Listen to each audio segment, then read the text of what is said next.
মামার বাড়ি থেকে আসার এটা পরের দিনের ব্লগ ছিল। মামার বাড়ি থেকে ফিরে গেছি 2 সপ্তাহ হয়ে গেছে।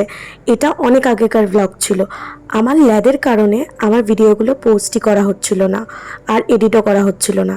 তো দেখো, সকাল সকাল উঠে আগে ডিটক্স ওয়াটার বানিয়ে একটা বিস্কুট নিউট্রি চয়েসের আর 2টো বাদাম খেয়ে ব্যায়াম করার জন্য রেডি হচ্ছিলাম। 8 ঘন্টা ব্যায়াম করার পরে আমি বিছানাটাকে ঝাড়ছিলাম। এটা সকালে উঠে আমারই কাজ থাকে, কলেজ গেলে মা করে। এখন বাজে 11:30। রুটি আর বাঁধাকপির তরকারি দিয়ে ব্রেকফাস্টটা সারলাম।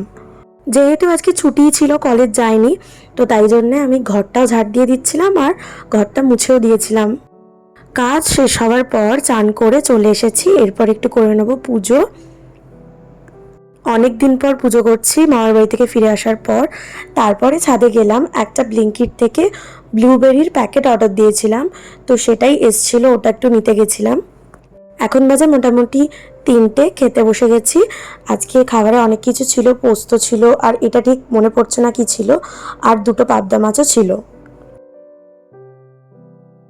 তোমাদের কাদের কাদের পাবদা মাছ খেতে খুব ভালো লাগে কমেন্টে জানিও তো। আমার কিন্তু পাবদা মাছ খেতে খুব ভালো লাগে। খাওয়া দাওয়া শেষ করেই স্যার চলে এসেছিল পড়াতে।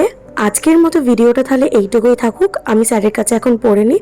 তোমাদের কেমন ভিডিওটা লাগলো অবশ্যই জানিও। আজকের মতো টাটা।